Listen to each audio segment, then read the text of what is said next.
그 선한 힘이 우릴 감싸시니 믿음으로 일어날 일 기대하네. 주 언제나 우리와 함께 계셔.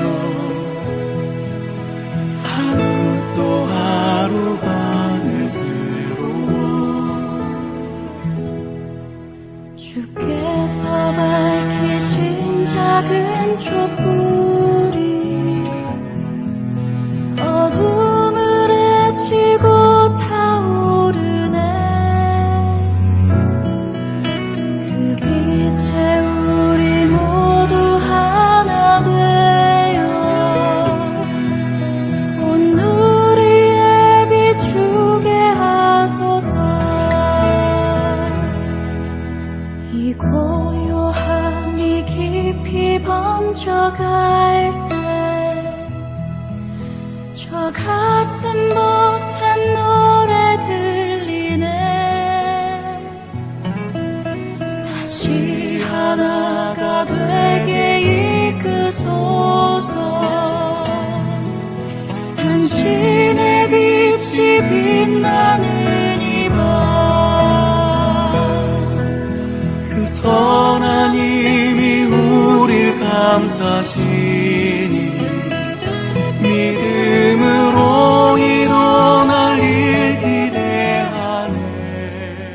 우리 다빈 성도 여러분, 지난주에 우리가 예수 그리스도께서 양들의 문이 되어 주셔서 우리들이 들어가고 나가는 그 통로가 되어 주셨음을 우리가 생각해 보았고, 예수님으로 말미암아 예수님을 통해서 이루어지는 삶이 우리 가운데 나타나야 됨을 말씀을 통해서 다시 한번 확인을 했습니다. 여러분, 우리 삶의 목표와 목적이 주님께 있다는 사실을 믿으십니까? 우리의 삶의 유일한 표대, 목표, 목적이 오직 예수 그리스도께 있다는 사실을 여러분 마음속으로 확신하세요. 바울이 빌립보서 3장 14절 말씀을 통해서 표대를 향하여 그리스도 예수 안에서 하나님이 위에서 부르신 부름의 상을 향하여 달려가노라, 그렇게 고백을 했습니다. 그리고 에베소서 4장 13절 15절 말씀을 보니까 우리가 그 아들을 믿는 것과 아는 것에 하나가 돼서 온전한 사람이 되어서 그리스도의 장성한 분량이 충만한 데까지 이르게 된다. 오직 사랑 안에서 참된 것을 하여서 범사에 그에게까지 자랄지라. 그는 머리니 곧 그리스도라. 이렇게 말씀하셨어요. 그러니까 우리가 이 땅 가운데 살아가면서 삶의 목표와 목적은 하나님께서, 우리 주님께서 정하신 그 수준까지 올라가도록, 우리 주님이 그러셨던 것처럼 우리의 삶이 예수님이 살았던 그 삶을 이루어갈 수 있도록 그에게까지 자라가는 것, 그를 향해서 달려가는 게 우리의 삶의 목표와 목적입니다. 오늘 여러분 이 땅을 살면서 그것이 우리의 유일한 목적이 되어지길 간절히 소망합니다. 우리가 직장에서 돈을 벌든 아니면 가정에서 무슨 일을 하든 아니면 어떤 사람과의 인간관계를 우리가 맺든 간에 우리의 인생의 목적이 단지 눈에 보이는 그것에 머무는 것이 아니라 나의 영원한 목적, 변함없는 목적은 어떻게 하면 주님에게로 더 가까이 다가설 수 있을까? 주님의 수준까지 내가 자라날 수 있을까? 성장할 수 있을까? 그에게 더 가까이 닿아서서 그의 성품을 배울 수 있을까? 그것이 오늘 우리의 삶의 유일한 목적이다, 목표다, 이렇게 말씀을 하시는 거예요. 그런데 그런 목적, 목표가 거기에 끝나는 것이 아니라 그 주님께서 우리에게 말씀하시기를 네가 내 삶을, 네가 살아가는 그 삶을 나에게 목표를 두는 것처럼 너의 삶도, 너의 삶의 모든 과정도 나에게 두었으면 좋겠다. 그 말씀이 지난주의 말씀이에요. 너의 삶의 모든 과정과 여정도 나에게 초점을 맞췄으면 좋겠다. 그 말씀을 하시는 거예요. 그러니까 나를 통해서 나로 말미암지 않고는 아무것도 행할 수 없는 그런 상태에 놓여져 있는 하나님의 백성들 됐으면 좋겠다. 그렇게 말씀을 하시는 거죠. 여러분, 우리 주님께서는 우리의 삶의 목표와 목적이 되실 뿐 아니라 우리의 과정까지도 되시기를 원하세요. 그래서 우리의 삶의 마지막 순간을 책임지실 뿐 아니라 우리의 삶의 모든 여정도 우리 주님이 책임져 주시기를 원하시는 거예요. 왜 그 과정을 우리가 하려고 합니까? 우리가 가는 그 과정을 왜 우리 스스로 책임지려고 합니까? 우리의 삶의 유일한 표대 되시고 목적 되신 분이 예수님이시라고 하면 그 목적과 표대 되신 예수님이 우리의 삶의 과정과 매일매일의 삶도 그분이 지배하시고 인도해 주시도록 우리의 삶을 내어드리기를 우리 주님이 원하시는 거예요. 오늘 그런 삶이 우리 가운데 나타나기를 간절히 소망합니다.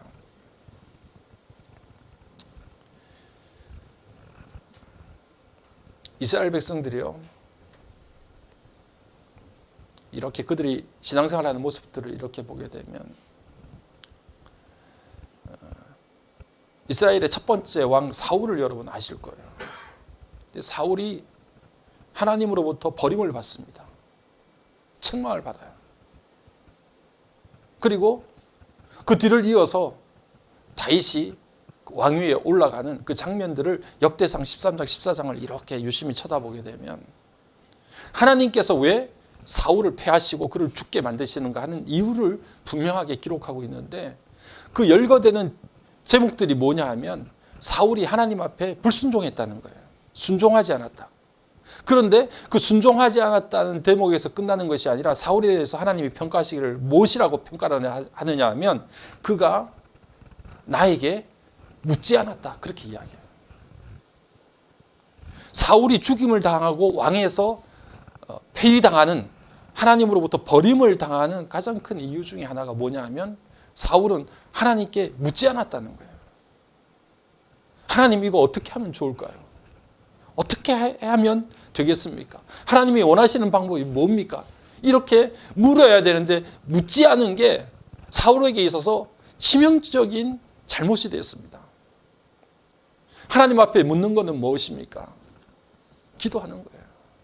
매 순간 하나님 앞에 질문하고 우리의 상황들을 하나님 앞에 고백하고, 그래서 어떻게 우리가 결정하고 어떤 방향으로 나가야 되는 것이 좋은 것인지 그분께 매일 아뢰는 거예요.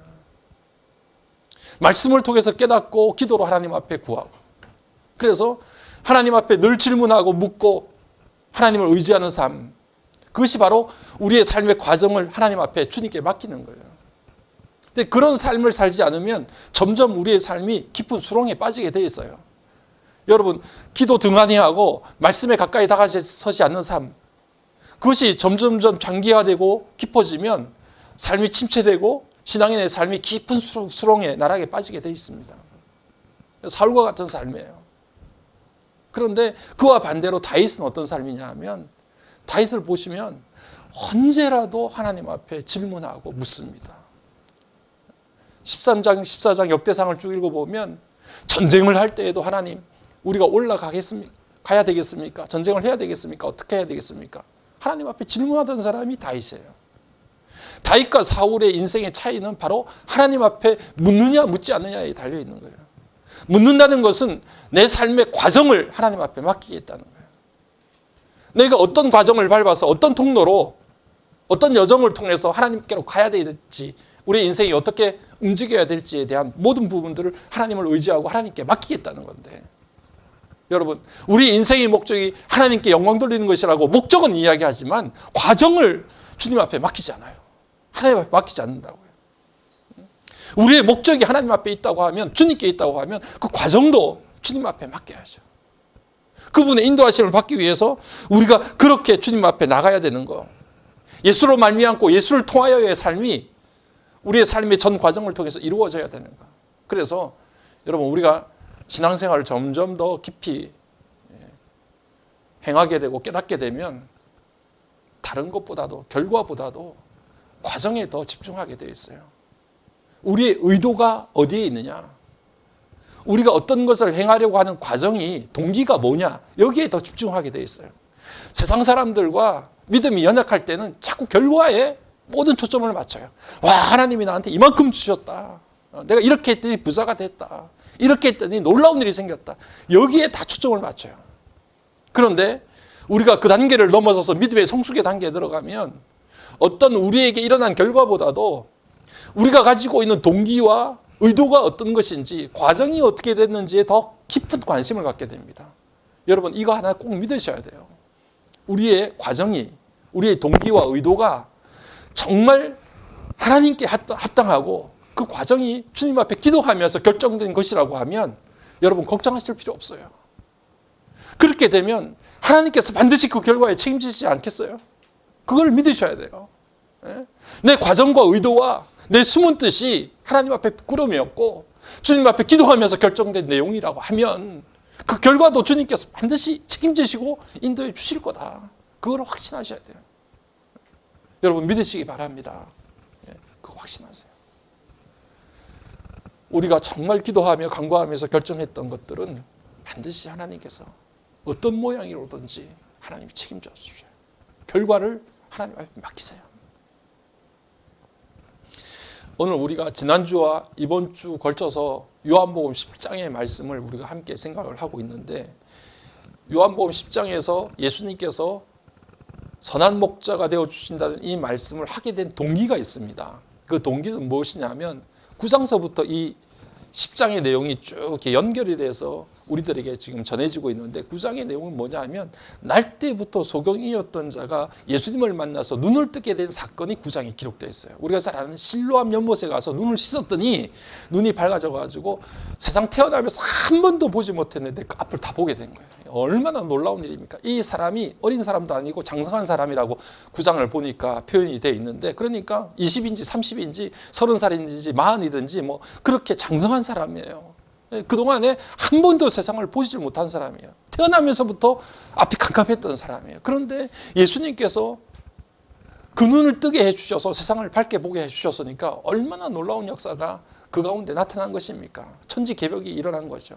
그런데 여러분 9장을 읽어보니까 그렇게 눈뜬 사람을 발견하게 된 바리새인들이 그 눈뜬 사람을 어떻게 대하는가, 이거를 9장을 읽어보면요 참 기가 막힙니다.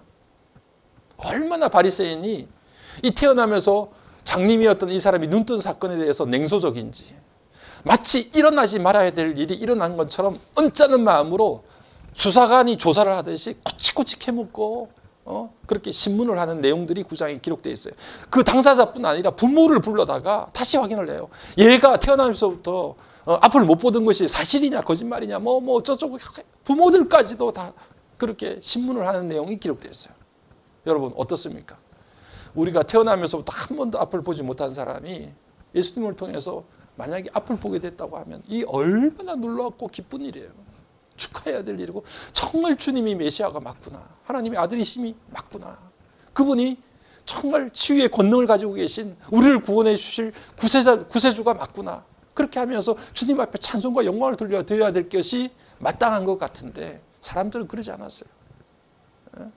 이게 뭔가 조작이 있을 거야, 뭐가 문제가 있을 거야, 이렇게 하면서 사람들을 막 다그치는 거예요.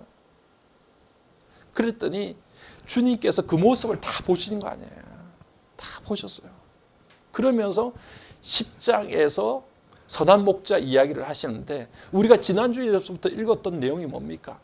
양의 문이 되신 예수 그리스도를 통하지 않고 양의 우리에 들어간 사람들 다 도적이고 강도다, 그렇게 말씀하셨잖아요. 도적과 강도와 오늘 우리 12절에 나와 있는 사꾼이라고 나와 있는 사람들의 첫 번째 대상이 바로 바리새인들이에요. 이 맹인이 눈을 뜬 사건에 대해서 기뻐하거나 즐거워하거나 축하하거나 주님께 영광을 돌리는 것이 아니라 더 냉소적이고 더 차가운 시선을 바라보면서 마치 일어나지 말아야 될 일이 일어난 것처럼 그렇게 손가락질했던 사람들이 바리새인들인데, 그들이 곧 도적이고 강도예요. 사꾼입니다. 오늘 12절에 사꾼이라고 하는 말이 나오는데, 사꾼이라고 하는 것은 다른 게 아니라 고용된 사람이에요. 내가 주급으로 월급으로 얼마를 줄 테니까 이 일을 해라, 그렇게 해서 고용된 사람이 삭슬 받고 일하는 사람이 사꾼이에요.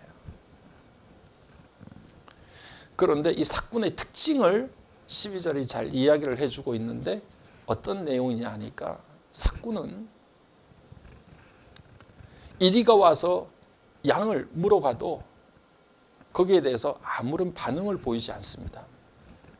조치를 취하지 않아요. 이리가 양을 해치려고 하더라도 거기에 아무런 반응을 보이지 않습니다. 그러니까 사꾼의 특징은 뭐냐 하면 냉담하고 방관하는 거. 그게 사꾼의 특징이에요.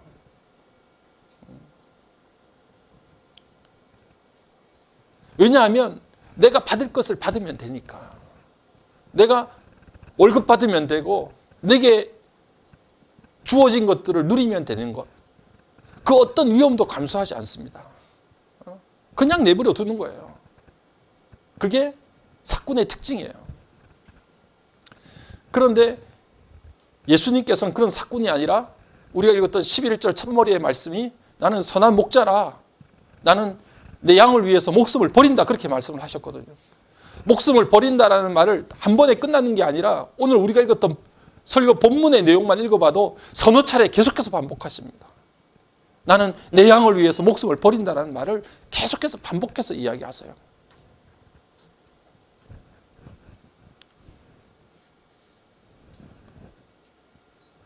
사꾼은 냉담하고 무관심하고 방관하지만 정말 선한 목자가 되어주신 예수님께서는 그것을 그냥 내버려 둘 수가 없는 거예요. 돈 받고 하는 일이 아니에요. 이 양들은 내 목숨보다 더 귀한 거예요. 정말 양을 사랑하는 거예요. 어떤 위험과 고통 가운데서도 이들을 건져내고 싶은 거예요. 그러니까 어떤 위험이라도 감수합니다. 99마리를 내버려두고 잃어버린 한 마리 양을 찾아서 어느 곳이든 달려가는 거예요. 왜? 그가 선한 목자이기 때문에 그래요. 사꾼은 말씀을 보니까 그는 목자도 아니고 양도 제 양이 아니다. 그렇게 말씀하세요. 그러니까 사꾼은 목자가 아닌 거예요. 목자면 그럴 수가 없는 것이고 목자는 반드시 제 양에 대해서 모든 것들을 다 쏟아 부을 수 있는 거예요.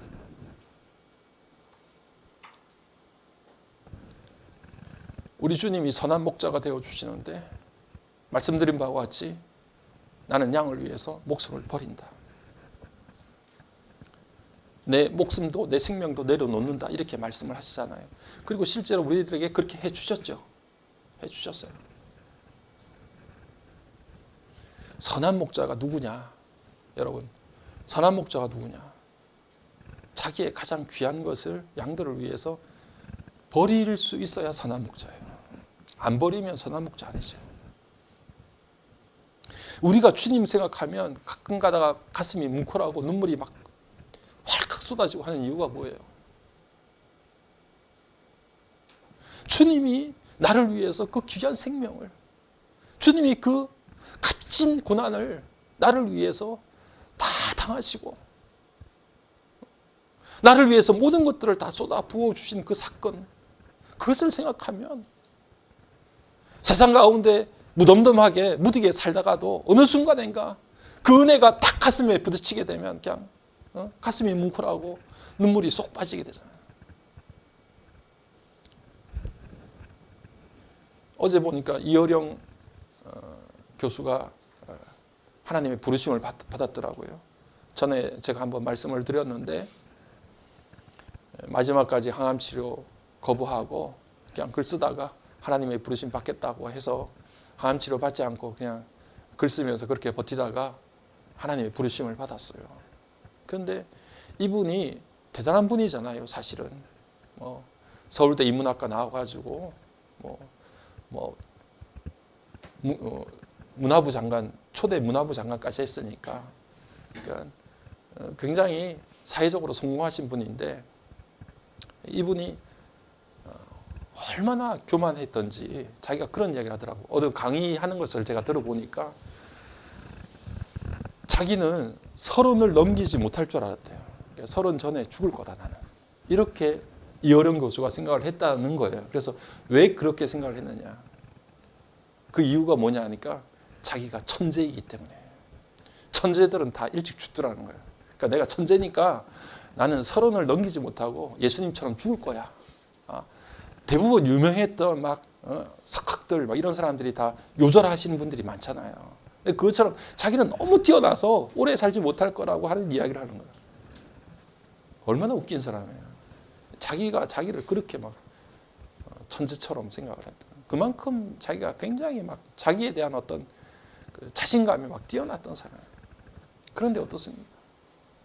그렇게 세계적인 또 이 땅에서 가장 큰 지성을, 높은 지성을 가지고 있다고 생각하는 그분도 어떻게 해요? 선한 목자를 만나니까 그 앞에서 꼬꾸라지잖아요.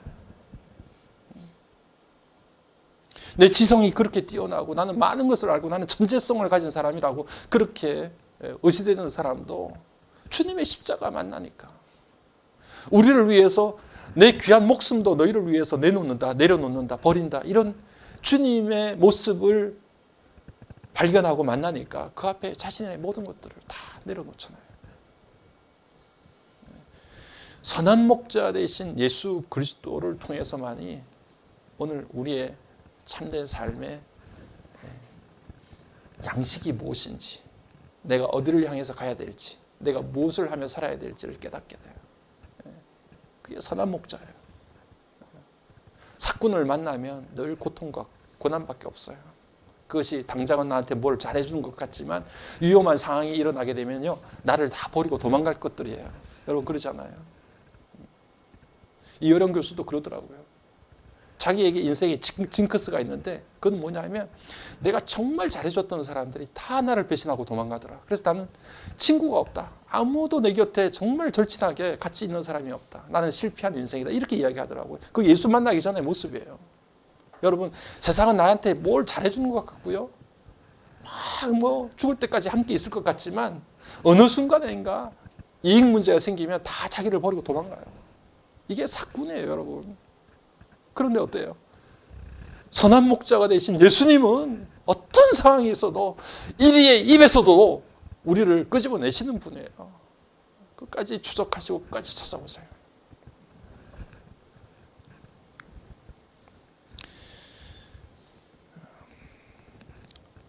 몇 주 동안에 예수님께서 선한 목자가 되어주신다. 나는 양을 위해서 목숨을 버린다. 이 말씀이 마음속에 계속해서 이렇게 되풀이 되고 제 영혼 가운데 계속 울림이 됐습니다. 얼마 전에 한 교회 장로님이 우리 다빈교회를 한번 와보시겠다고 해서 목사님 내일 제가 다빈교회를 한번 방문을 하겠습니다. 그러니 선교센터를 어떻게 하려고 하는지 나한테 좀 이야기를 좀 해주십시오. 이렇게 전화가 왔더라고요. 그래서 전화를 받고서 제가 이제 생각을 했는데 걱정이 되는 거예요. 무슨 걱정이냐 하면 우리가 다음 세대를 위한 선교센터를 놓고 기도는 하고 있지만 사실 구체적인 것이 아무것도 없거든요. 그러니까 이게 뭐 현실적으로 뭐가 준비되어 있는 것도 아니고 그저 이곳에 그런 것들이 필요하지 않을까 하는 생각을 가지고 우리가 기도를 했던 것이고 또 우리 교회가 이 위치에 있으니 이곳에 들어있는 많은 청년들, 젊은이들이 정말 주님 믿고 그들의 신앙을 회복하고 또 주님께로 이끌림을 받았으면 좋겠다 이런 생각 가지고 기도 제목을 삼고 우리가 거의 5년 동안 이렇게 기도를 하면서 나왔던 거죠. 그런데 마음속으로 걱정되는 것이 그 장로님한테 뭘 어떻게 이야기를 해야 될까 이런 생각이 들어서 그날 저녁에 하나님 앞에 엎드려서 기도를 참 여러 가지로 간구를 많이 했어요. 하나님 지혜를 주셔서 어떻게 무엇을 설명해야 될지에 대해서 좀 주님이 좀 알려주세요 하고 기도를 하나님 앞에 했어요. 그런데 기도를 하는 가운데도 처음부터 끝까지 제 마음속에 들렸던 주님의 음성은 다른 것이 아니라 나는 선한 목자라. 나는 내 양을 위해서 목숨을 버리노라. 이 말씀만 계속해서 마음속에 울리는 거예요. 주님 그거 말고요. 도대체 그 장로님한테 뭐라고 이야기를 해야 되는지 좀 저한테 지혜를 달라고요. 그렇게 계속해서 질문하고 하나님 앞에 묻고 기도를 하는데도 주님은 계속해서 그 이야기만 나한테 하시는 거예요. 나는 선한 목자다. 나는 양을 위해서 목숨을 버린다. 이 대답만, 이 말씀만 계속해서 저에게 해주시는 거예요.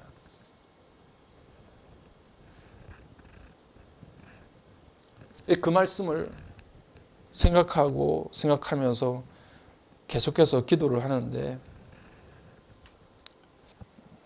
마음속에 한편으로는 또 그런 질문들이, 그런 생각들이 계속해서 이렇게 일어납니다. 하나님, 제가, 우리 교회가 다음 세대를 위해서 뭘 할 수 있겠습니까? 저는 말이 느린 사람이고 청년들의 요구에 부응을 잘 할 수 있을지 그것도 잘 모르는 사람이고 저는 그렇게 스마트한 사람이 되지 못하는데 정말 우리가 이곳에 있어야 됩니까? 아니면 다른 데로 갈까요? 막 이런 질문들도 마음속에 기도 가운데 계속해서 막 일어나는 거예요. 그렇게 복잡한 생각과 기도 가운데 여러 가지 마음이 드는데 또 그렇게 생각을 하다가도 주님께서 또 한 마음속에 크게 울리면서 저에게 주시는 것이 나는 선한 목자다. 나는 내 양을 위해서 목숨을 버린다. 이렇게 계속해서 말씀하세요. 이게 도대체 뭐지 하고 생각하면서 기도를 하는 가운데 그런 깨달음을 주시더라고요. 여러분, 주님께서 저에게 말씀하시는 것은 다음 세대를 위한 선교센터를 준비하기 위해서 네가 수중에 돈이 얼마 있느냐, 다빈교회가 얼마나 돈을 많이 모았어, 그리고 네가 청년들을 이끌 만한 그런 기질이 있어, 코드가 맞아, 그렇게 네가 스마트해, 이곳에서 뭔가 다음 세대를 세울 만한 전략이 있어, 이런 것을 저한테 물어보시는 게 아니라 나는 선한 목자인데 나는 내 양을 먹이기 위해서 내 목숨도 버리는데 너 정말 내 양을 위해서 목숨을 버릴 수 있어? 그걸 자꾸 질문을 하시는 거예요. 그러면서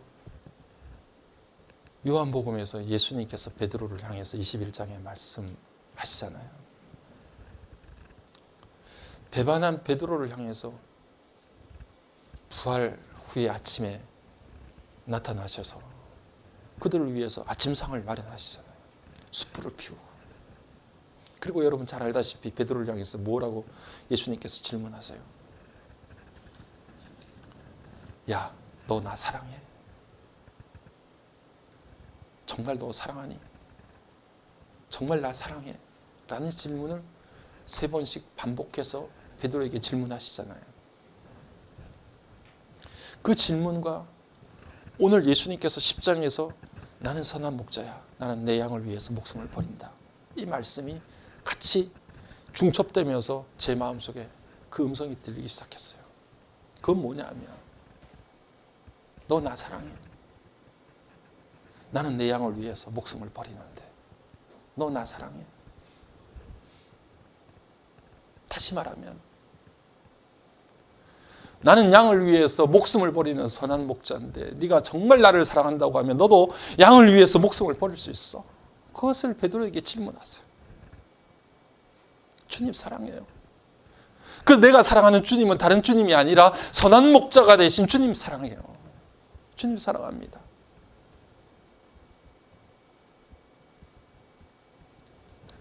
내 양을 먹이라.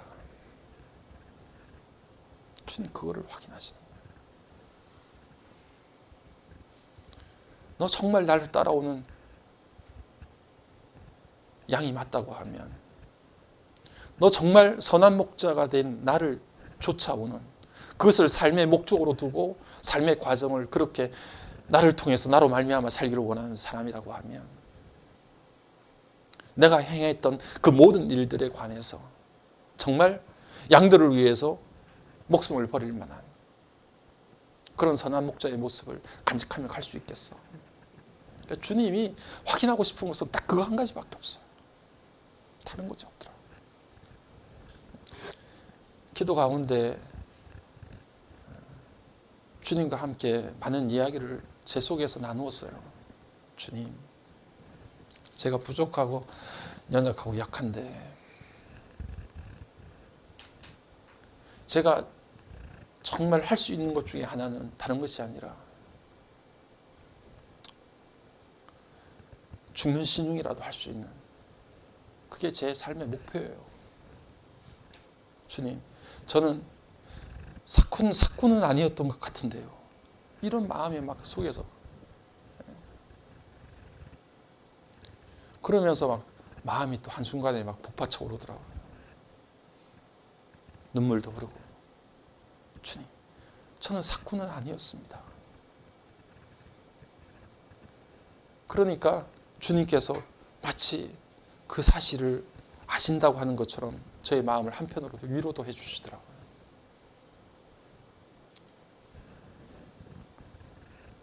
여러분, 오늘 우리가 결론적으로 읽었던 16절의 말씀을 보니까 선한 목자가 되어주신 주님께서 이 우리에 들지 않은 다른 양들도 있는데 그 양들도 내가 인도해야 하겠다, 이렇게 말씀을 해주세요. 그러면서 이 우리에 들지 않는 양들을 선한 목자가 되어주신 주님이 인도하시는 거구나. 내가 이 우리에 들지 않는 양들도 내가 인도해야 되겠다. 그들도 이 우리에 들 수 있도록 내가 인도할 것이다. 그렇게 선한 목자가 되어주신 예수님께서 말씀하시는 거예요. 여러분, 다음 세대를 인도하는 것은요, 우리 주님이 하세요. 선한 목자가 되어주신 주님이 인도하세요. 우리 가정의 자녀들 주님이 인도하세요.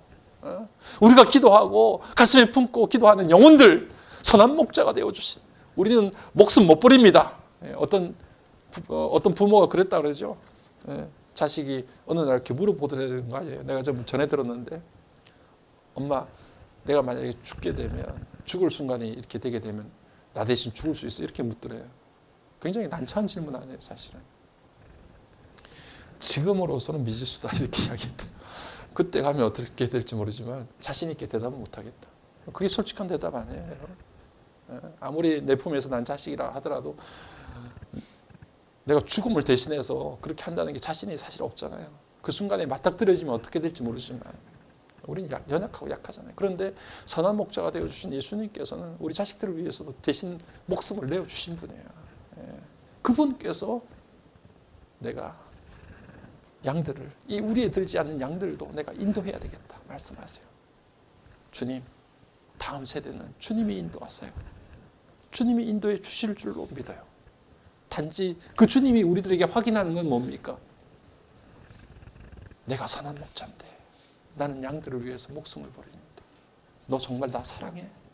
그거 확인하시는 주님 사랑합니다. 선한 목자가 되신 주님 따라가겠습니다. 그거 확인하는 거예요. 오늘 그 주님 따라가고 그 주님 의지하며 나아갈 때 하나님께서 오늘 우리의 걸음을 우리 주님이 인도하시고 이끌어 주심을 믿고 확신하면서 오늘도 그 주님 앞에 나아갈 수 있는 저와 여러분의 삶이 되기를 주의 이름으로 간절히 축복합니다.